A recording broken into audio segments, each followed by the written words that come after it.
Bom dia a todos. Hoje é nossa quarta aula do curso.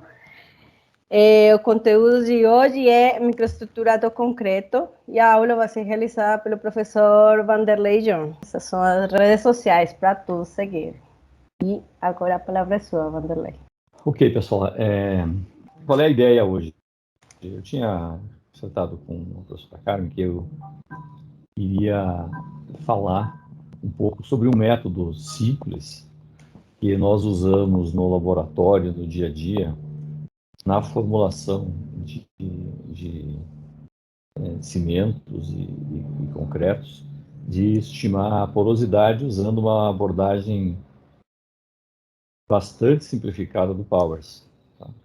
E tem mais um conceito que nós desenvolvemos. E a Carmen ia falar um pouco da questão da água, do poro, essas coisas todas. Então, mas vamos ficar então só com microestrutura. Eu vou começar pedindo desculpas porque a minha internet caiu lá em casa e eu estava pendurado na nuvem e deu algum erro que eu perdi o trabalho de acertar o PowerPoint ontem à tarde. Então ele está um pouco mais reduzido e tem algumas inconsistências que eu não consegui tirar. Okay? Então, mas eu vou tentar contornar isso enquanto a gente fala. Então, acho que a primeira coisa que talvez na engenharia civil não seja muito claro para todo mundo é que todo o ligante inorgânico ele é feito de micropartículas que são solúveis em água. Tá? Então, ela é micropartícula para formar a pasta, para dar a trabalhabilidade. E ela também é micropartícula para ter área de dissolução. Né? Mas então, a granulometria que a gente coloca no cimento, ela vai desaparecer, ela vai ficar dissolvida em água. Tá?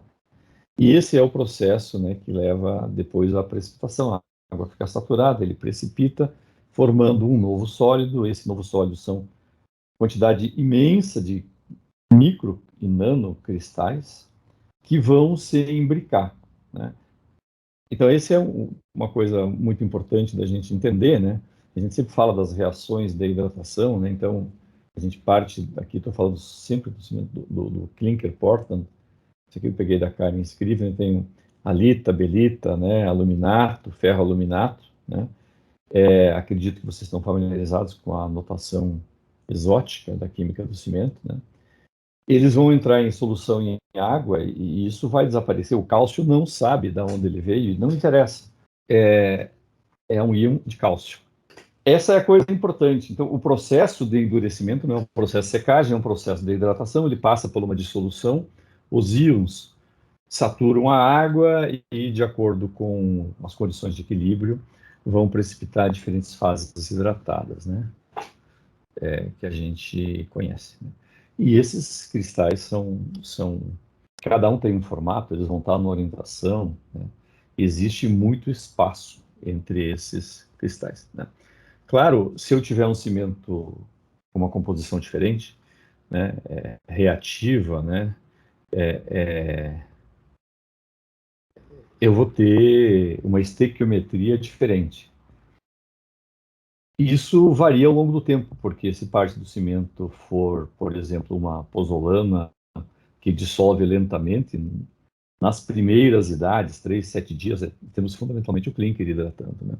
E se eu tenho um filler calcário ou qualquer outro filler que tem uma baixa reatividade, o filler calcário tem alguma solubilidade, vai falar o monocarbonato de cálcio, mas em termos de produção de volume de hidratados, a contribuição dele pode ser negligenciada. Né? Eu tenho um cimento com uma composição diferente, mas eu vou ter os hidratados resultado apenas da hidratação do clinker. Tá? Então, claro, muda a topologia espacial, né?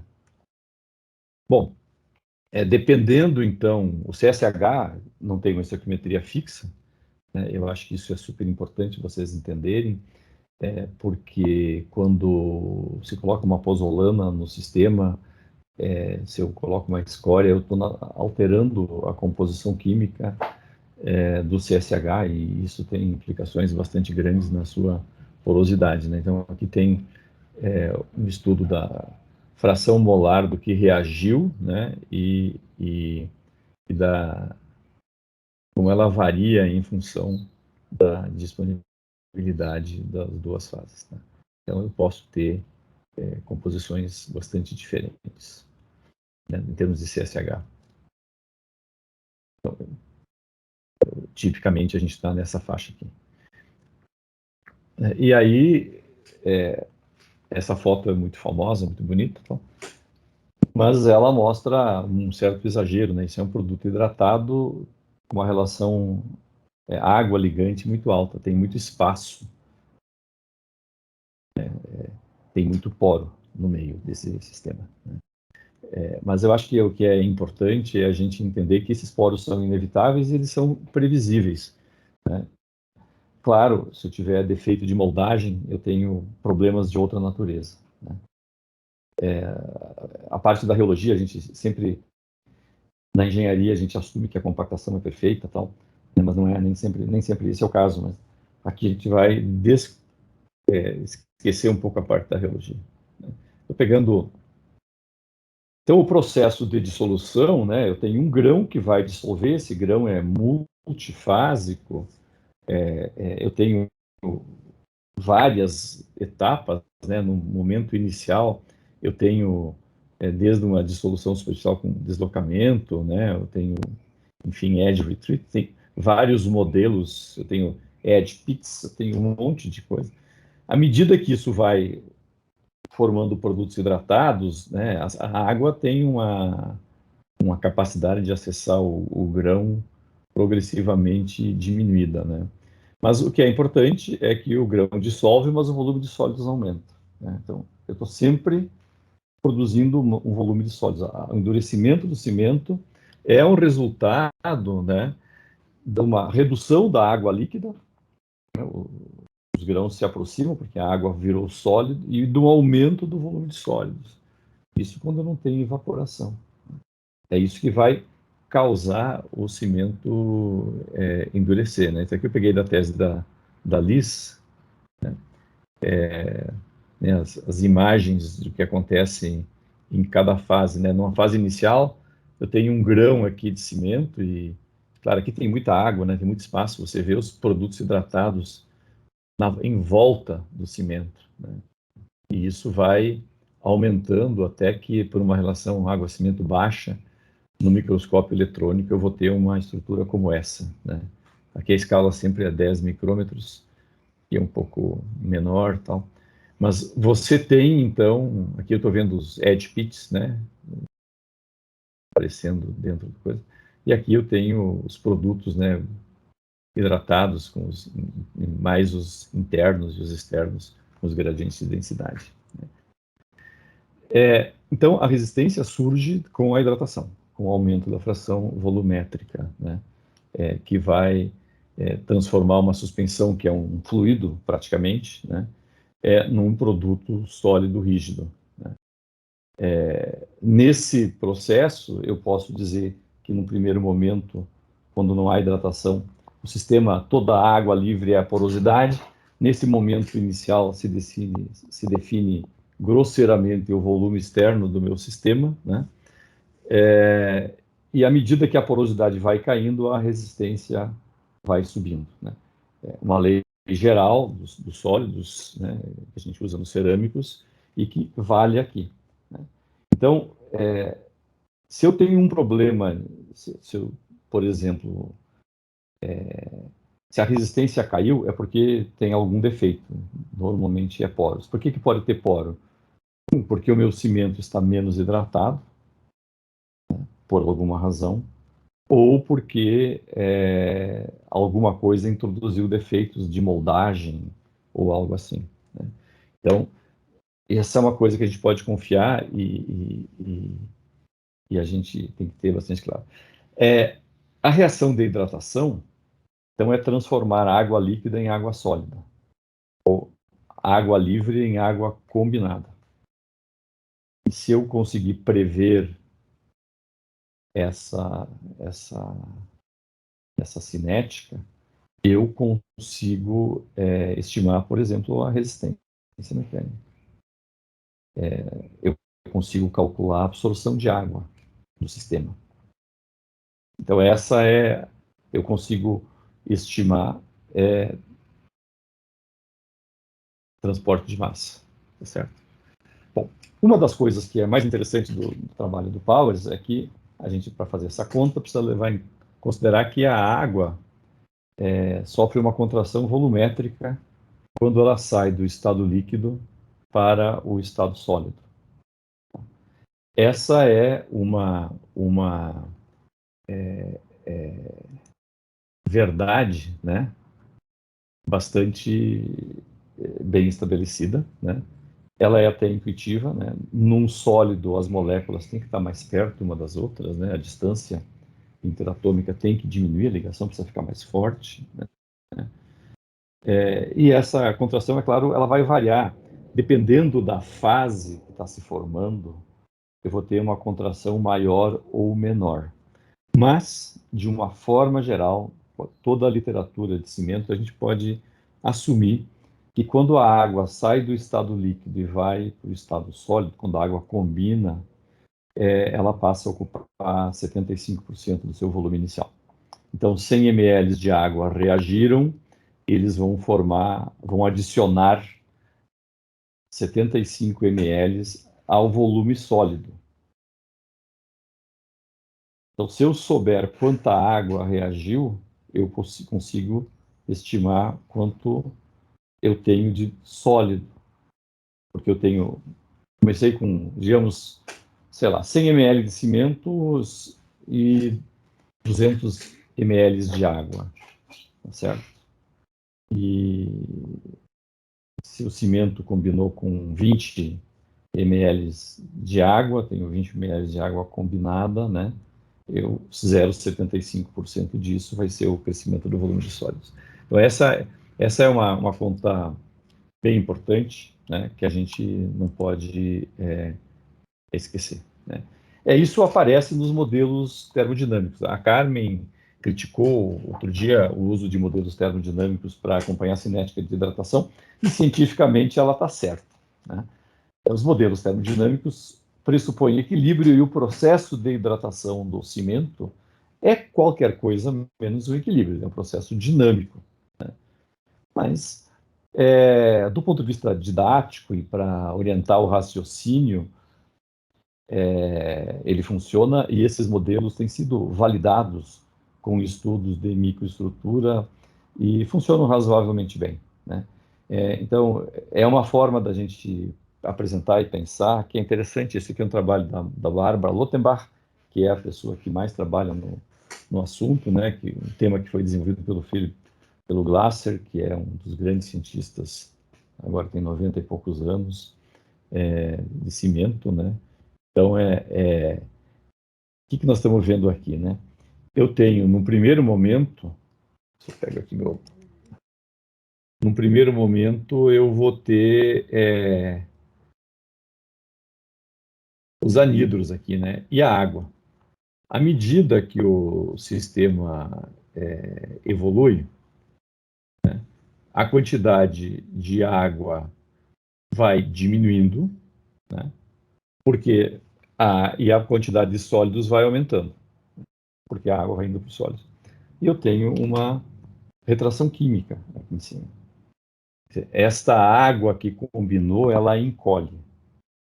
Essa retração química, ela não vai dar retração aparente significativa no meu sistema, ela vai causar um aumento da porosidade interna do sistema. Então, essa aqui é a variação do volume de sólidos, é a contribuição da água ao sólido, né? Tudo o que sobra é poro, né? E a gente sempre tem um excesso d'água por fins de processamento, e eu também preciso de um excesso d'água para garantir a hidratação completa. Então, com os modelos de termodinâmica, esse do GEMS aqui, tem uma base de dados bastante sólida do que é cada uma dessas fases hidratadas formadas, está muito bem caracterizado, não só do ponto de vista termodinâmico, mas também baseado em experimentos, tem muito paper em cima dessa área. O NanoCem publicou muita coisa, né? Funciona bastante bem. Então, eu tenho uma água que é usada para reação química. Tá? Então, quanto mais água em excesso eu tenho, mais poro eu vou ter. Eu sempre vou ter poro. Eu sempre vou ter poro. Porque eu sempre tenho contração química. E eu sempre vou ter poro porque eu preciso que esses poros de contração química estejam cheios d'água para que a hidratação prossiga. Então, não é possível fazer um cimento sem poro. Ele sempre vai ter poro. Aqui eles estão olhando, né, o trabalho da Liz novamente. A gente tem, ela coletou uma série de imagens, né? Aqui eu tenho uma microestrutura, né, do que ela é. Eu tenho um grão de halita aqui.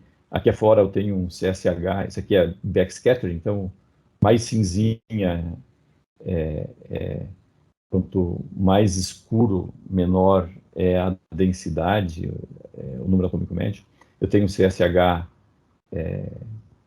mais denso, aqui tem outro, né? Então eu tenho um gradiente de coisas. Eu tenho hollow shells, né, que são outros defeitos que surgem no cimento, né, que são grãos que ficam vazios, né, e eu tenho coisas do tipo, isso aqui é uma belita, né, onde você vê o grau de hidratação. Essa aqui é a imagem, acho que é do doutorado dela.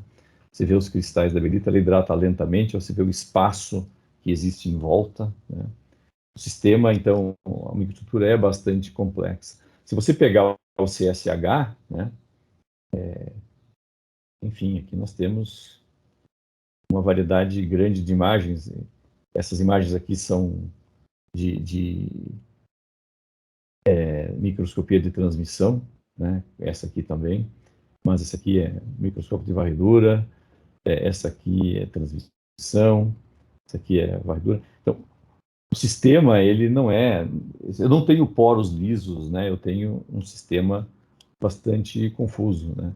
Eu tenho um CSH interno mais denso e um SH externo menos denso, né? Que tem o trabalho do Richardson, também está mostrando a variação da densidade, né? Com TM. Então, é muito heterogênea, né, a pasta. O CSH, ele não é um produto só, ele varia em estequiometria, ele varia em densidade. E dá para entender, tem vários modelos, né? O modelo primeiro é do Powers, né? Ele já em 47, com estudos de isotérmica, e ele modelinhos, né? Então ele já tinha a ideia que existe água interlamelar entre as camadas do CSH e tem os poros internos, né? Depois o Feldman, na década de 70, fez uma variedade menos retinha, tal, mas fundamentalmente a mesma coisa, né?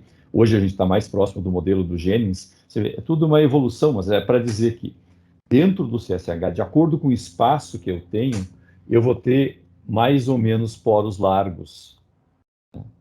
Se eu estou com o sistema saturado, o espaço interlamelar está com afastamento máximo. Se eu começo a tirar água, secar o meu sistema, tudo isso contrai, né? O sistema não é estável. Então, eu também não tenho muito claramente como saber quando eu estou arrancando água de constituição e quando eu estou arrancando água absorvida. Não existe essa fronteira. Ela não é uma coisa muito clara. Então, a porosidade dentro do concreto, da pasta de cimento, ela é uma coisa... a gente fala de diâmetro de poro, tal, mas não estamos falando de diâmetro de poro. Nós falamos de água combinada, mas não existe um limite muito claro na água combinada, né? E isso se expressa, a Alice fez uma comparação, né, das classificações de porosidade que tem em concreto na literatura nos últimos anos, né? Começou com o Powers aqui em cima, né? Então, veja, é uma confusão muito grande, né? Existe muita gente, cada um com um critério, né? Isso é um problema, porque muitas das discussões que a gente tem na literatura sobre o que influencia no que e o que é importante estão baseadas em diferenças em métodos experimentais e diferenças em terminologia, em critérios, né? Esse é um problema da engenharia muito grave. Por exemplo, o pessoal de biologia resolve, adota um método e todo mundo faz PCR do mesmo jeito e tem um resultado comparável. Nós estamos desde a década de 40, década de 50, trabalhando com porosidade, água do gelo, água combinada, e até hoje não temos métodos padrão. Então, esse é um problema bastante complicado. A gente vai precisar resolver mais cedo ou mais tarde. Bom, então a pergunta é como é que eu posso estimar a porosidade total? Sabendo que os limites de poro e não poro, diâmetro, tudo é muito relativo. Tá? Tudo é muito, muito relativo. Mas essa é uma pergunta bastante útil, né? Nós estamos falando aqui de corrosão de armadura. É na porosidade que eu tenho transporte de massa, tanto de água quanto de CO2. A porosidade, e mais especificamente a superfície, a área superficial dos poros, que é a área interna do cimento, ela vai influenciar na umidade de equilíbrio a uma determinada umidade relativa, né? E isso influencia na condutividade, né? Ela influencia no comportamento mecânico, né? Influencia na resistência à compressão, influencia no módulo de elasticidade, pelo fato que o módulo de elasticidade é a energia necessária para, ou a força necessária para deformar as ligações interatômicas, e se eu tenho poros, eu não tenho ligações interatômicas naquele lugar, e o sistema fica com um módulo mais baixo. Esta é a razão porque a porosidade, o módulo de elasticidade dos materiais cimentícios e cerâmicos varia, né? E o do aço não. Vai influenciar também na fluência e retração. Então, é uma coisa importante se a gente conseguir... Opa, estou passando do lado errado. Bom, esse tema tem o modelo, quem começou com isso é o Powers, ele tem o modelo dele, né? E esse modelo é um modelo bastante sofisticado, se você pensar que ele foi feito há 70 anos atrás, né? E continua servindo de grande referência para todos nós, né? O trabalho do Powers estava muito adiante do seu tempo. E uma visão mais prática do modelo do Powers está nessa publicação da Universidade de Lund. Fagerlund, Göran Fagerlund fez esse trabalho pegando dados que eles tinham no laboratório da Universidade de Lund, que tinham sido produzidos entre 73 e 79. Está disponível na internet, por alguma razão eu perdi o link aqui, não consegui colocar, mas mais para frente ele aparece. Então, esse é um manualzinho bastante prático, ele tem muita equação, tá? Tem muito detalhe, tem muita demonstração que eu vou evitar de apresentar aqui. Mas ele mostra os fundamentos de como a coisa pode funcionar, pensando sempre num cimento Portland comum. Ele não está trabalhando com adições. Mas a filosofia, quando entra adições, eu tenho problemas diferentes, mas a filosofia fundamentalmente é a mesma. Então, a ideia aqui é como eu posso calcular a porosidade, em vez de medir por absorção de água, que é super complicado, por porosimetria de mercúrio, que a porosimetria de mercúrio não mede toda a porosidade, ela mede até o tamanho que o mercúrio consegue penetrar, né? Tem poros de gelo que não estão medidos na porosimetria de mercúrio, né? A absorção de água, ela poderia medir toda a porosidade, da maior que a de mercúrio, mas ela é muito difícil de executar. Leva bastante tempo e nós, infelizmente, boa parte da engenharia civil continua a medir, calcular e tentar raciocinar com os resultados de absorção de água 24 horas dos métodos brasileiros da STM, né? Aonde nem de longe você satura todo o sistema. Este é um problema. Eu tinha uns 10 slides aqui para mostrar isso, que eu infelizmente perdi, não consegui botar de volta. Mas a gente tem um problema muito sério quando usa, e dá sempre errado, quando eu tento usar a absorção de água, o índice de vazios das normas de controle de qualidade, são boas para controle de qualidade de processo, na área de ciência e na área de pesquisa. Não são a mesma coisa. A norma, ela faz uma absorção em 24 horas, tal, e eu preciso, para medir porosidade de verdade, eu preciso ter processos mais longos para saturar. Processos mais longos têm um... Oi? Só um momento, você está passando os slides? Não está passando? Não, aqui eu não tenho os slides, aqui os slides que eu perdi. Ah, tá. Está aí no Luna Tá Lundo. University, né? Ah, tá bom. Está na Lundo. Tá? Os slides que eu perdi. Então, eu vou... Então, onde é que eu estava? Então, não podemos usar os ensaios de absorção de água e pensar em termos de porosidade. Tá? Para ter porosidade com a absorção d'água, tem que fazer uma absorção de longo prazo, vácuo, etc. Tá? E aí eu tenho problemas de carbonatação, porque eu sempre tenho um pouco de CO2 na água, a menos que eu trate bem a água. E eu tenho um problema de avanço da hidratação, então eu não tenho mais a porosidade a uma determinada idade. Esse é um problema complicado, né, que a gente precisa resolver. Né? Com a porosimetria de mercúrio, eu nunca vou ter a porosidade total.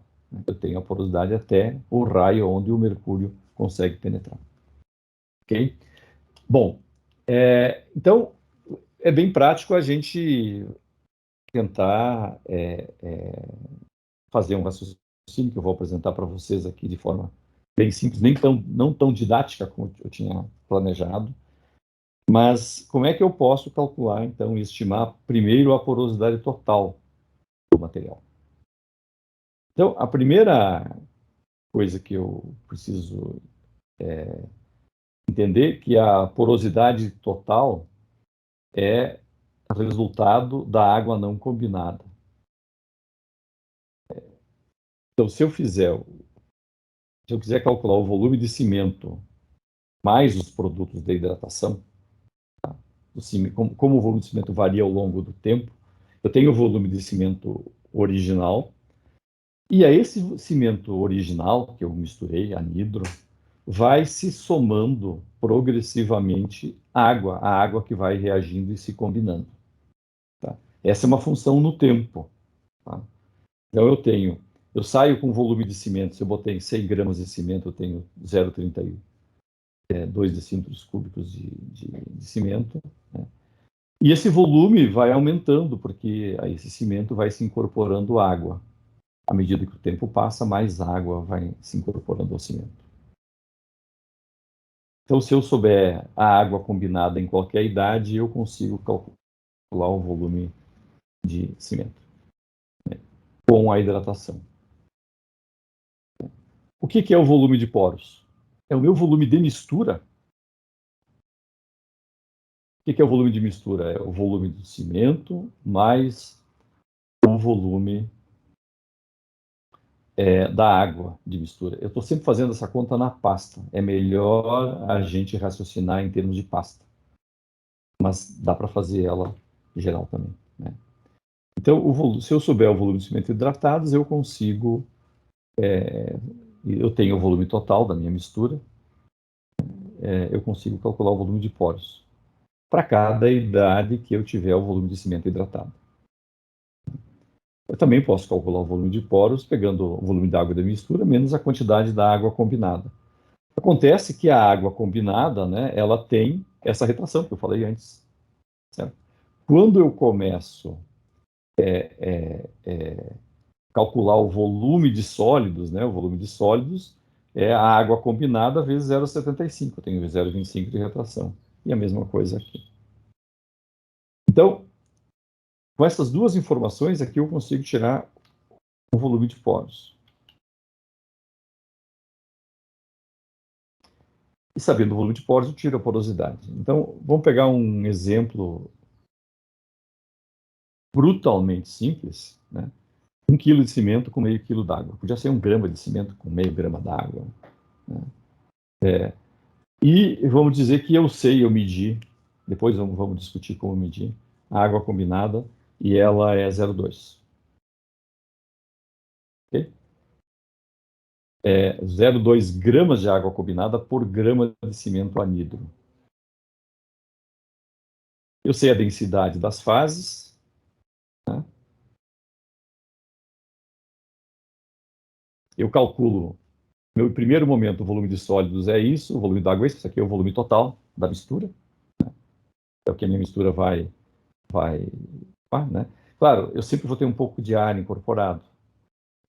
Aqui eu estou desprezando, mas se eu quiser ser rigoroso, eu precisaria medir e descontar ele do volume, ou incluí-lo em volume de poros. Sempre tem ar, sempre, a menos que eu desgasifique a minha água, fervura, etc. Tá? Sempre vou ter um pouco de ar. Então, o volume de sólidos, né, que é o volume de cimento original mais a quantidade de sólidos, de água que virou sólido, né, então vai ser 0,47 decímetros cúbicos. Então, uma aritmética extremamente simples. Eu tenho 0,2 gramas, essas gramas de água encolheram 75%, 25%. Então, eu tenho aqui o volume de sólidos hidratados. Certo? A porosidade é volume de poros sobre volume total, né? 0,30. Aqui eu fiz a conta pelo outro caminho. O 0,35 por 0,82 dá 43%. O 0,43 decímetros cúbicos de poro por decímetro cúbico de cimento.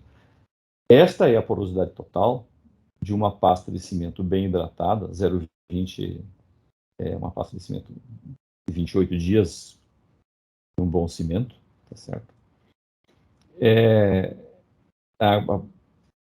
E que vai dar uma resistência possivelmente aí de uns 40 megapascal.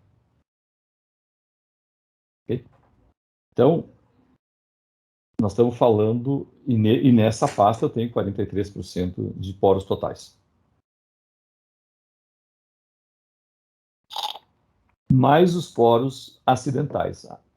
Área incorporada, defeito de moldagem e tudo mais. Esse é o sistema com que nós trabalhamos. Opa, será que eu perdi agora? Bom, então, veja, é fácil calcular a porosidade total, é uma aritmética muito simples, desde que eu tenha água combinada. Como é que eu vou medir a água combinada?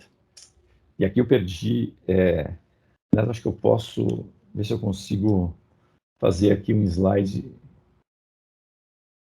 de cabeça. Porque eu tenho vários métodos de medir, para medir água combinada. Tá? Bom, vamos simplificar, vamos deixar assim mesmo. Tá? O que é importante vocês entenderem é que eu tenho água, se eu secar, eu posso secar a água numa mufla a 105 graus.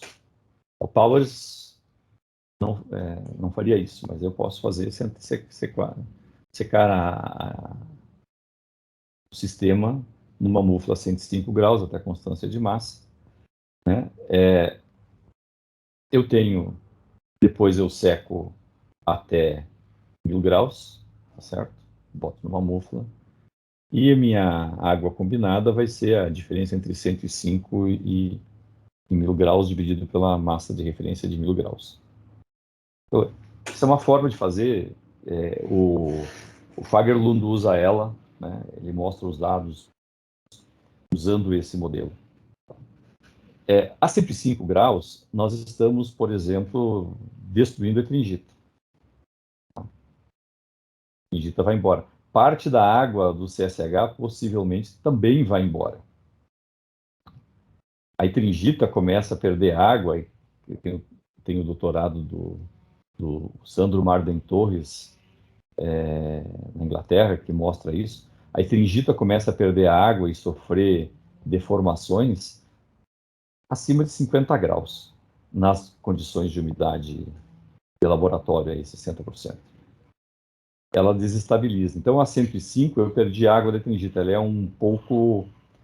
Eu estou perdendo parte da água combinada. Esse é o ponto. Mas esse é um método clássico, é um método simples de fazer, padronizado, e é um bom proxy do sistema. Agora, se eu estou trabalhando num cimento que tem filler calcário, né? O filler calcário a 1000 graus, ele vai perder massa. Não foi para frente de novo. Tá aqui. Se eu tenho filler calcário, a 1000 graus, o filler calcário perde massa. Tá? Então, se eu tenho calcário puro, né? O CO3, o CO2 é 44% da massa. Então, se eu tenho um cimento com filler calcário, eu não posso botar a 1000 graus. Eu vou ter que trabalhar com 550 ou, desculpa, ou 600 graus na estufa. Nessa temperatura, eu ainda perco um pouco de CO2. Tá? Bom, essa é uma pergunta, Fábia. Qual é o tempo que fica na estufa? Tá? O material na estufa tem risco de carbonatação. Tá? Mesmo, sempre tem um pouco de carbonatação. Se eu estou trabalhando com um processo desses, ou eu padronizo o tamanho da minha amostra e padronizo um tempo de secagem, mas o usual é ficar até que a perda de massa em um número fixo de horas seja constante. Sei lá, 1% de perda de massa em 12 horas, 8 horas. Exato, já chegaremos lá, Juan.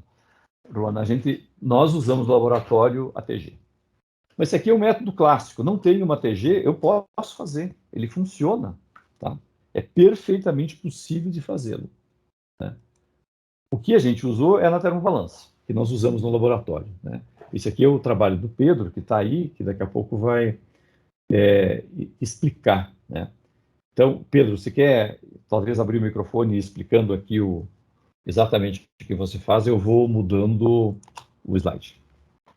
Bom, pessoal, eu vou explicar um pouquinho de como a gente faz o método aqui no laboratório para obter água combinada.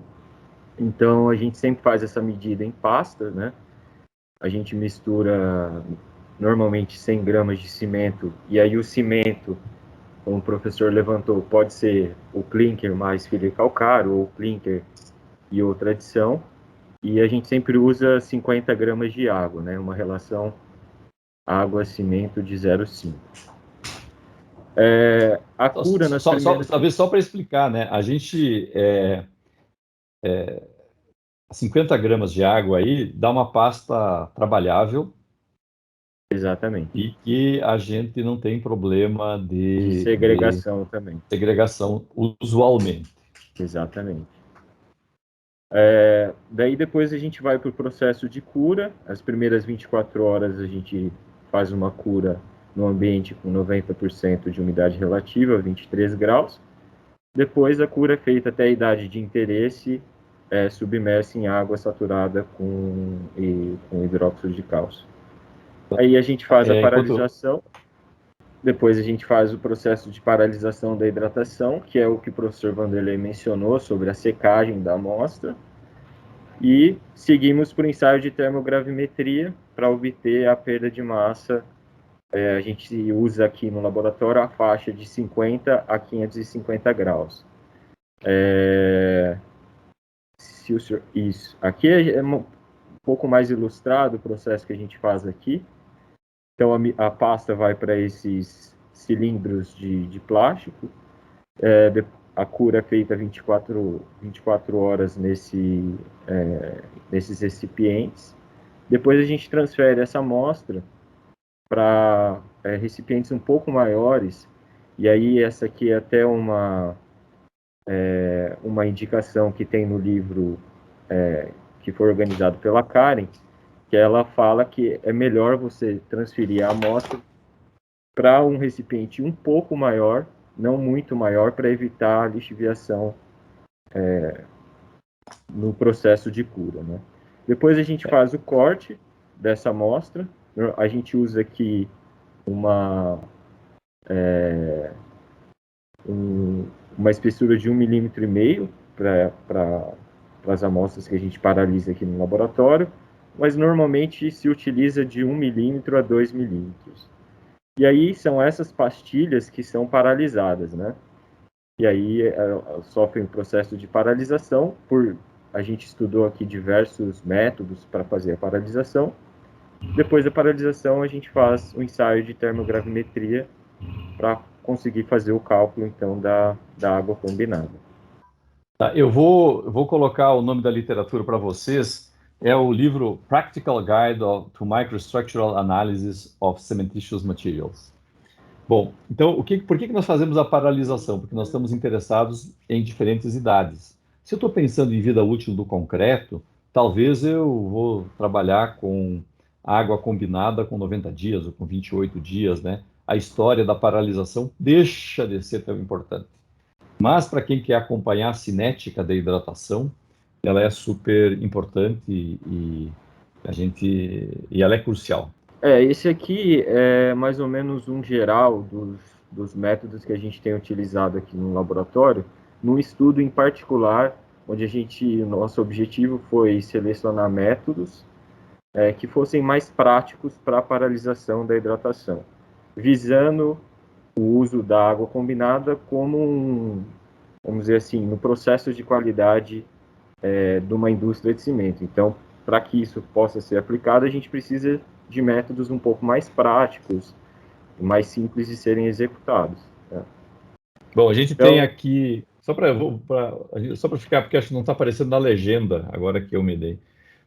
O Pedro testou a questão parar com colocar o material dentro de isopropanol, né, várias vezes, tirou o material, cortou e colocou ele na estufa por 50 graus por 30 minutos, usou um outro método de uma variação do método da Rillen de troca de solventes, botou dentro da sílica gel, depois, enfim, fez uma série de resultados. Depois vai para a TG, certo?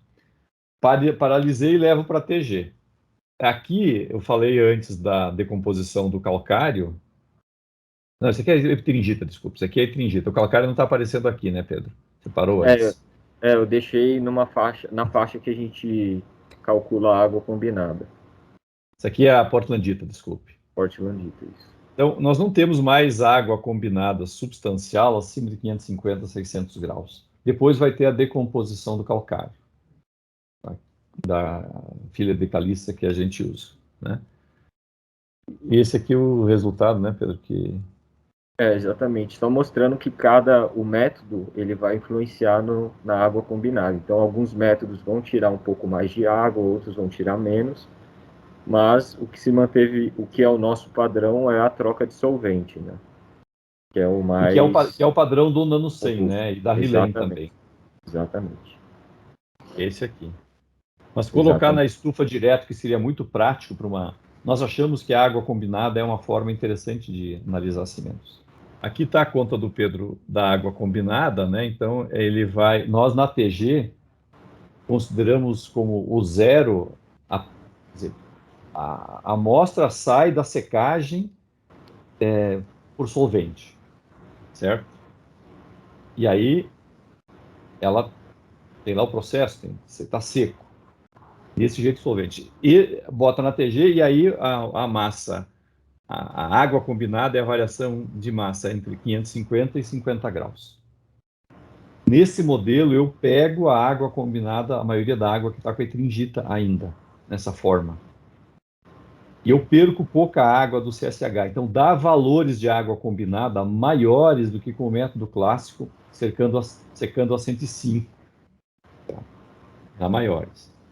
Ainda, a gente chegou à conclusão que muitos cimentos têm um pouco de hidratação por causa do estoque, por causa da moagem, né?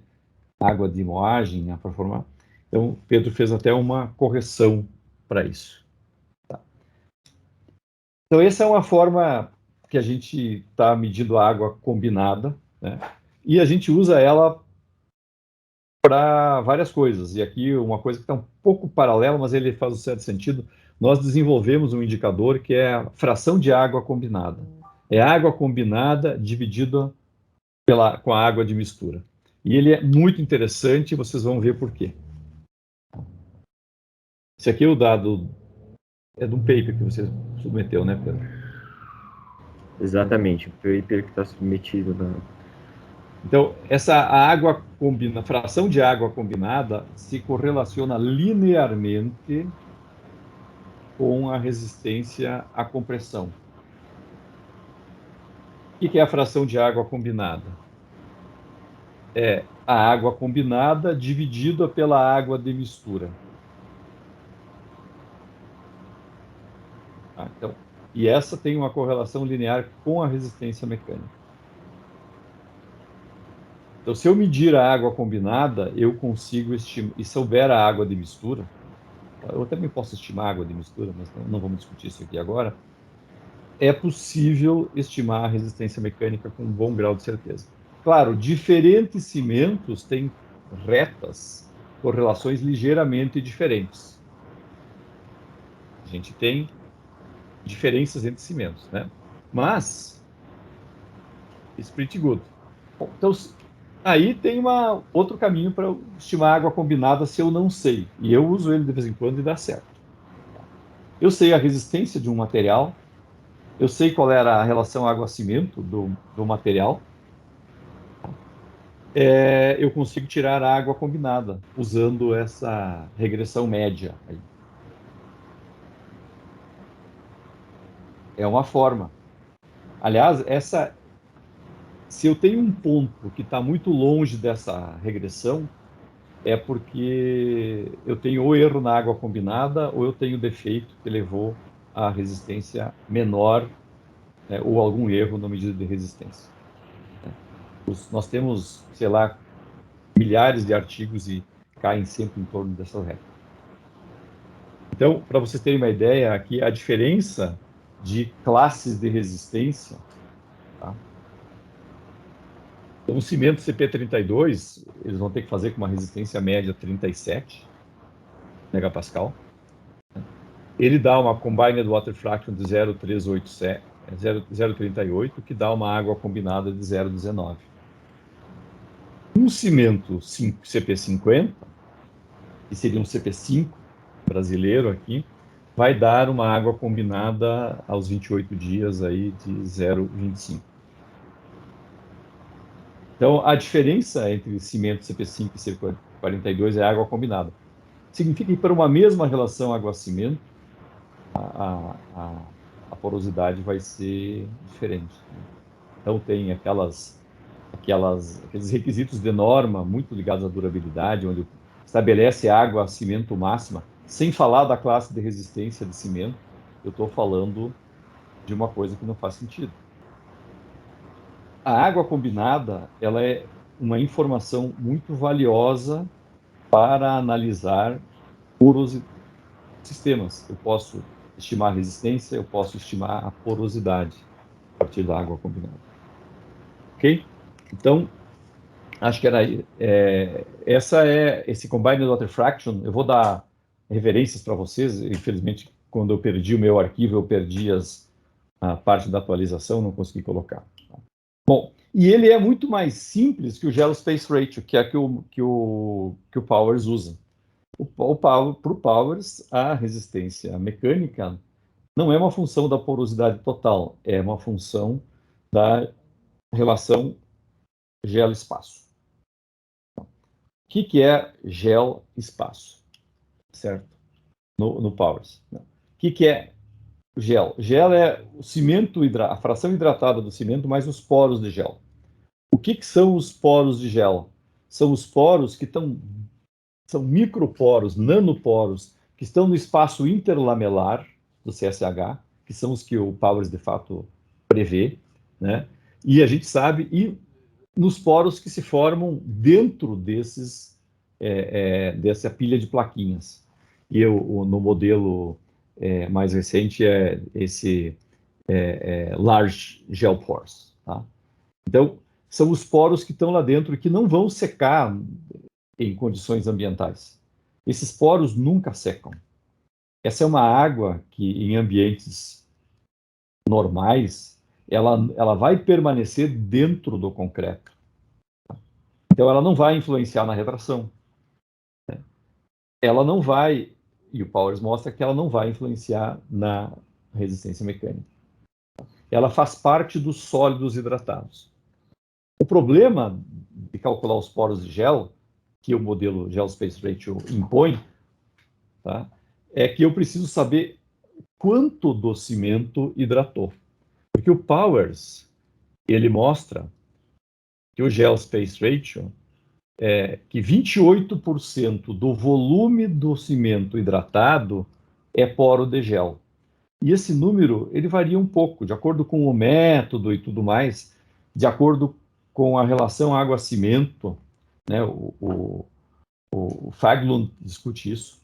Ele pode ser um pouco maior, um pouco menor, tá? Mas então, da pasta de cimento hidratada, ela tem 28% de poro de gel. Então, isolando aqui a equação, o volume de poros de gel é 0,39 do volume de cimento que hidratou.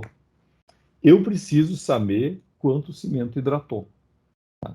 Para a porosidade total, eu não preciso disso, mas aqui eu preciso saber. Bom, voltamos para o Powers.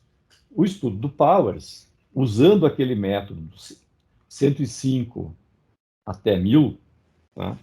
Ele chegou à conclusão que um clinker Portland com sulfato, um cimento Portland puro, completamente hidratado, tem uma água combinada de 0,25 gramas de cimento, de água por gramas de cimento, após a calcinação. Tá? E esse para clinker, é um valor que a gente pode usar usando o modelo dele lá. Tá? Então, o volume de cimento hidratado, ele é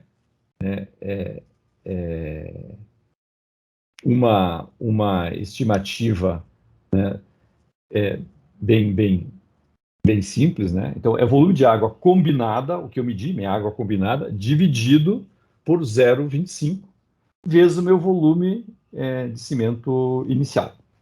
Tá?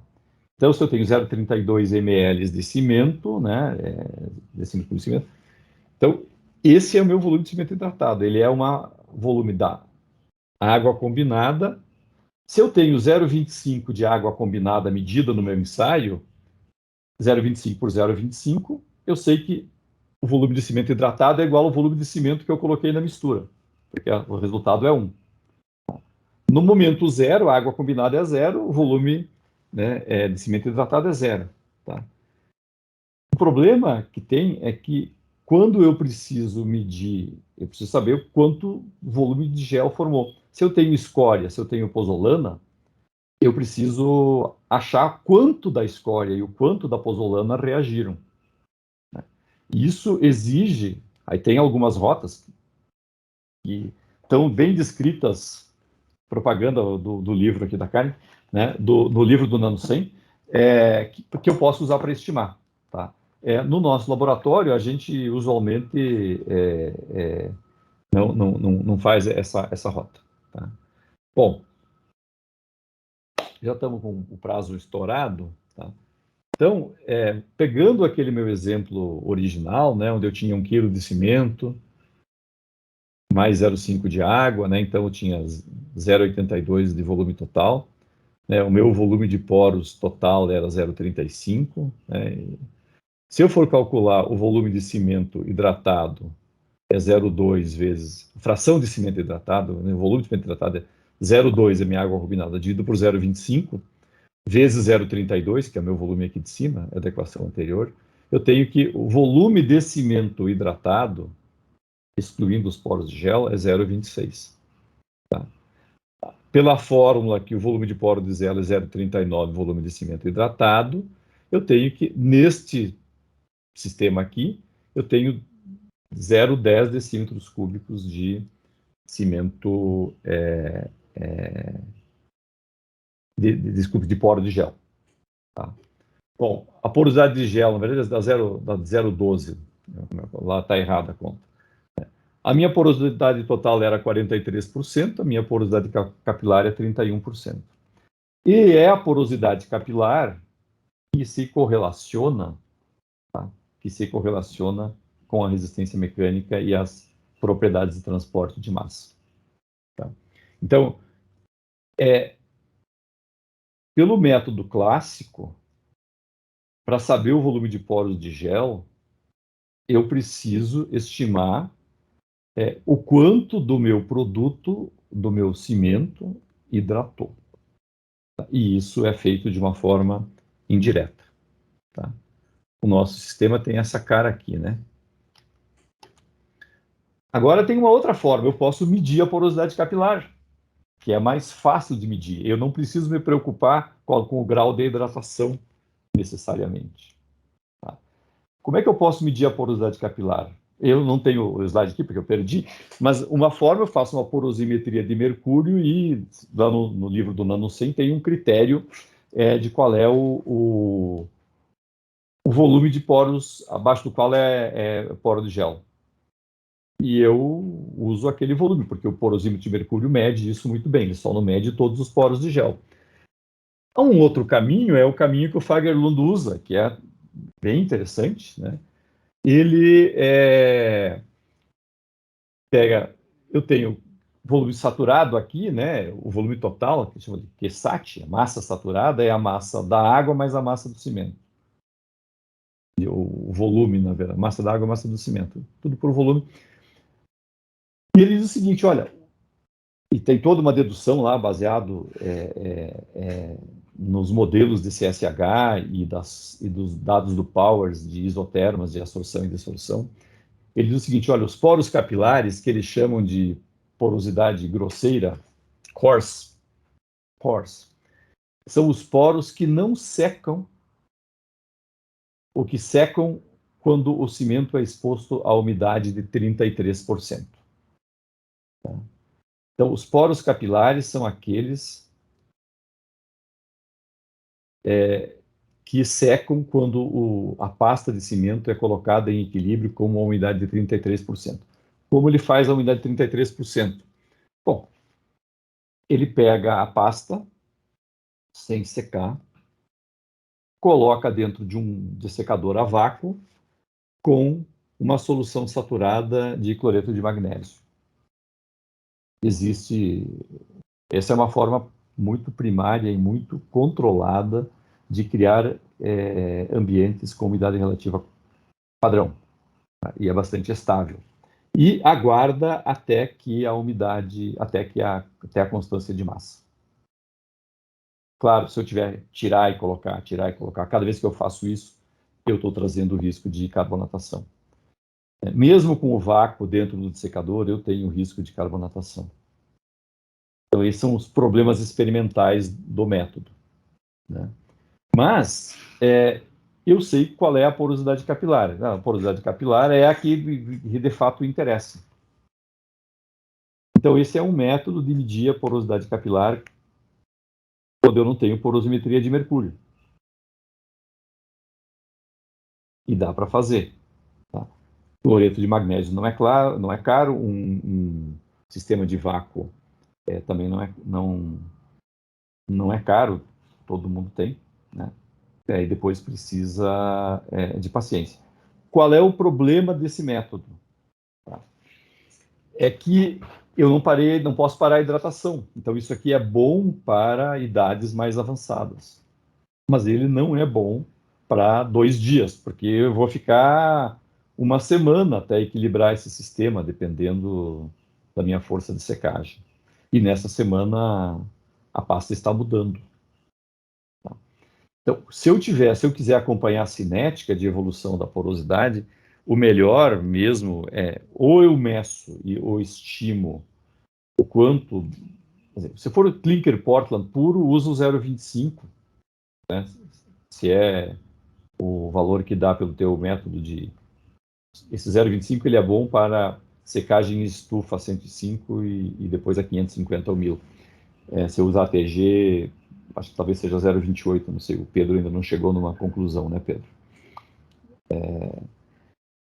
E a gente vai precisar...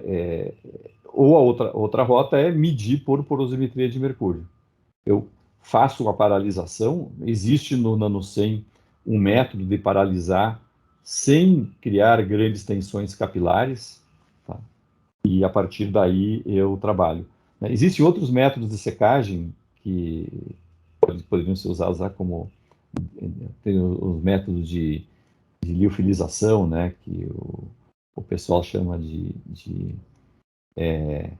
uma secagem por sublimação da água, tal, que dá para usar, né? Mas nós usamos troca de solvente para medir a porosidade com mercúrio. Depois eu passo os dados. Eu vou produzir de novo o PowerPoint com os dados experimentais para vocês. Bom, só para vocês terem uma ideia, para fechar, existe uma correlação bastante boa, tá, com esses modelos, entre a porosidade total calculada e a porosidade total medida. Tá? Quando eu meço a porosidade corretamente, né?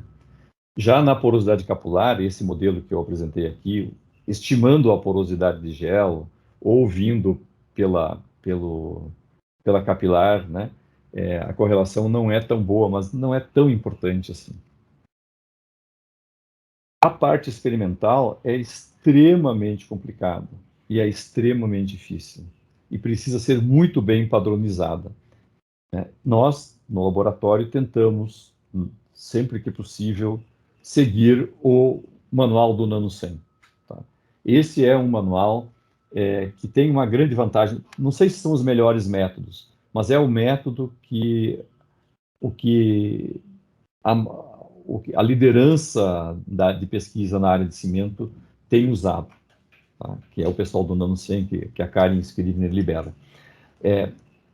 Dá para fazer métodos melhores? Então, o que é melhor? Melhor, em ciência, nós só avançamos quando temos métodos comparáveis. Tá? E o NanoSem oferece um padrão. Seguindo o padrão, a gente está mais...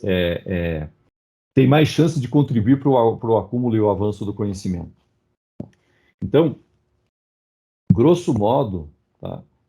Para fechar, primeiro, absorção de água da norma brasileira, a argentina ou a STM, índice de vazios, não é um estimador de porosidade, não serve para muita coisa. É muito fraco o método. Tá? A porosidade total pode ser estimada facilmente a partir da água combinada. A água combinada não é um valor absoluto. Tá? Não é um valor absoluto. Porque eu tenho um gradiente de força de ligação da água. Então eu tenho que seguir sempre o mesmo padrão. E a gente propõe o padrão aí da TG, que nos parece ser mais prático. Certo? A porosidade também não é um valor absoluto, em consequência. Porque dependendo do que eu defino como... né, eu vou ter uma porosidade ligeiramente diferente. Né? E uma parte legal que nós perdemos aqui, a porosimetria de mercúrio fala de diâmetro de poro. Né? Vocês viram lá nos slides do doutorado da Liz, não tem diâmetro de poro. Né? A nossa microestrutura do CSH e tudo mais enfim, é uma desorganização. Tá? Diâmetro de poro é um modelo e, surpreendentemente, funciona bem. Tá? Também dá para acompanhar água livre, água não combinada, agora por RMN. Em breve o pessoal tem usado para medir porosidade de gel, né? Também está aqui no livro do NanoSem, né? E ele é um sistema que funciona bem para cimentos brancos. Quando tem ferro, ele não funciona, o RMN não funciona bem. Muito bem. Ok, vamos pegar aqui as perguntas. Fábia Camille, ela pergunta o tamanho da amostra, quantos gramas e quanto costuma demorar o ensaio? A amostra para TG. Para TG, isso.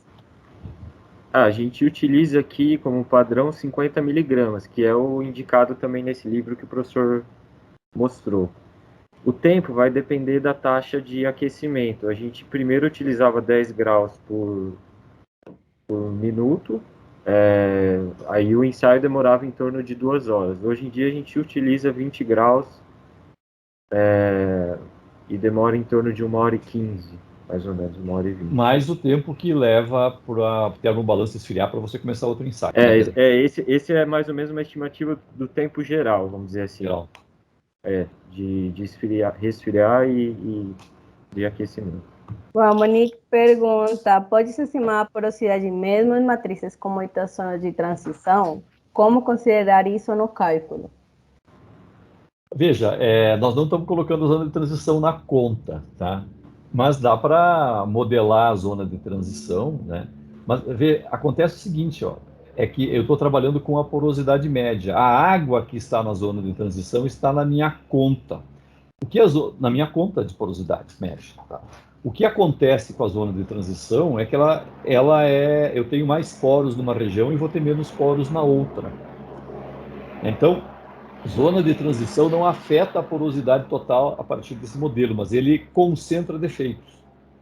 E o problema tem uma coisa que vocês precisam entender.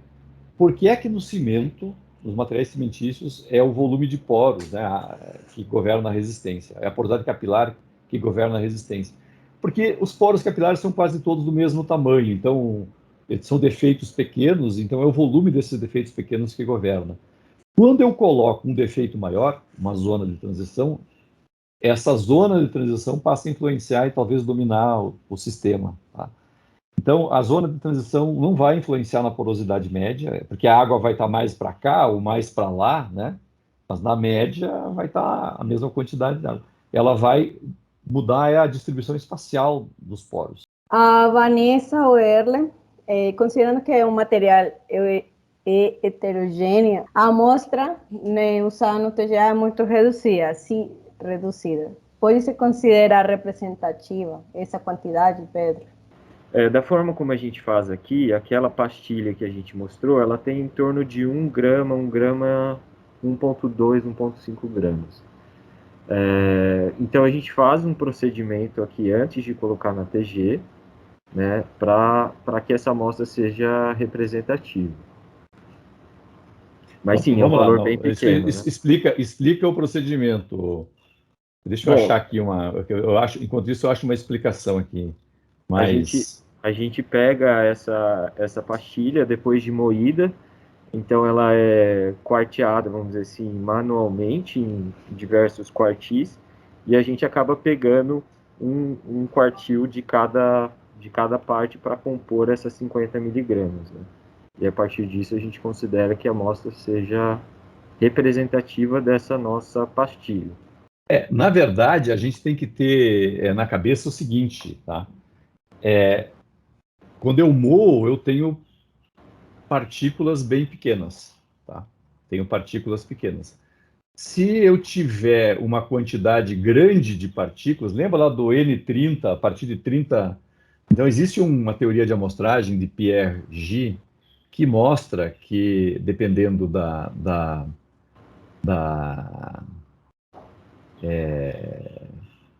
do tamanho da partícula, a massa de uma amostra representativa de um sistema particulado depende do tamanho da partícula.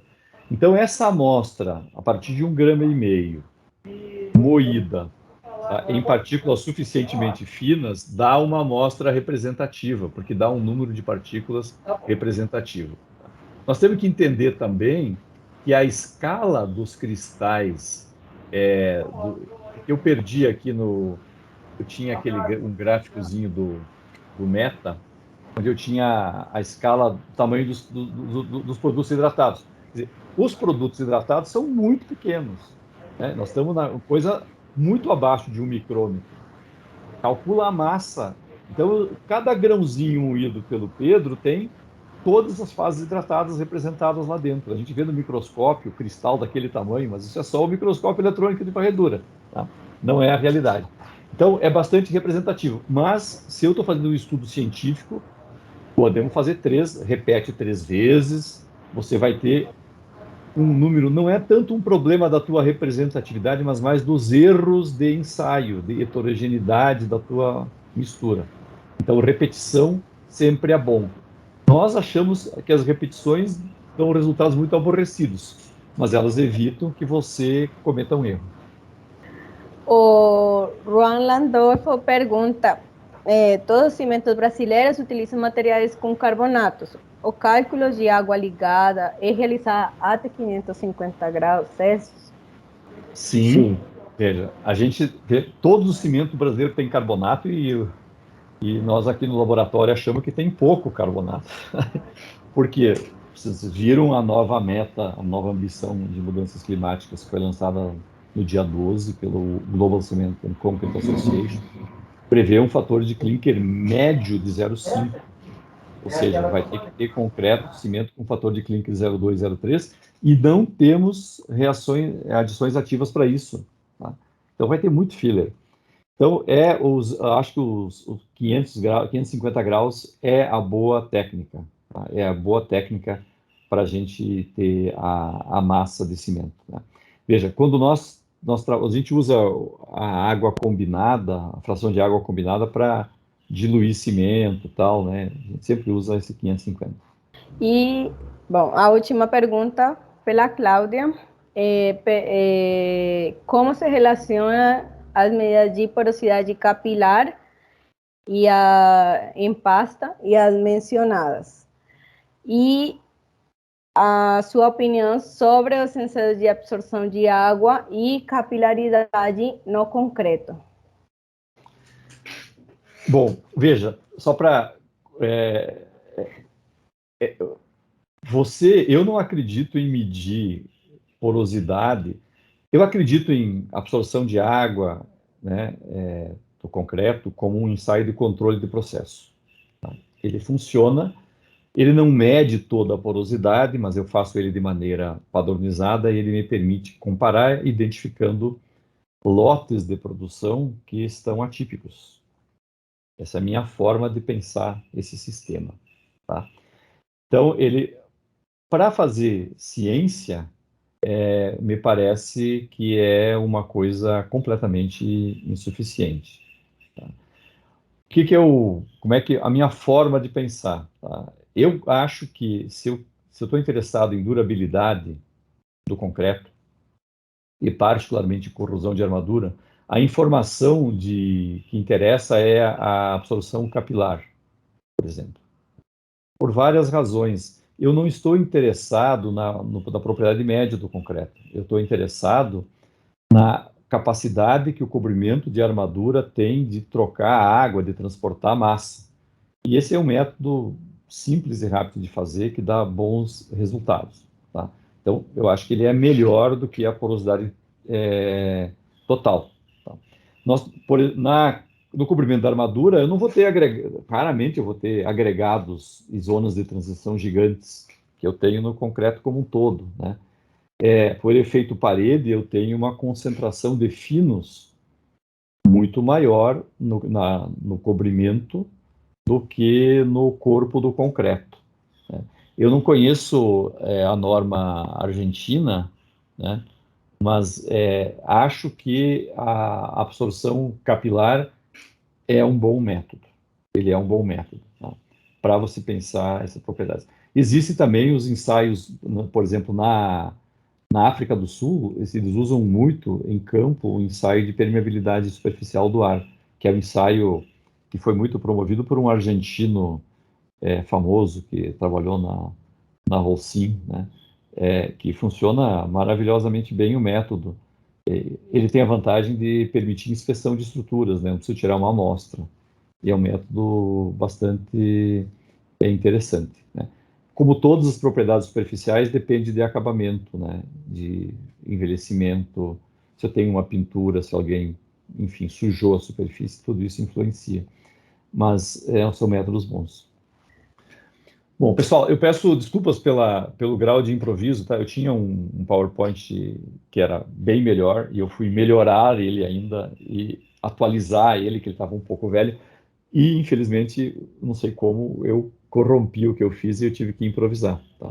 Mas acho que esses métodos de calcular a porosidade e tudo mais, eles são melhores e fazem mais sentido, ajudam a gente a interpretar, do que, às vezes, alguns ensaios de absorção de água que são usados.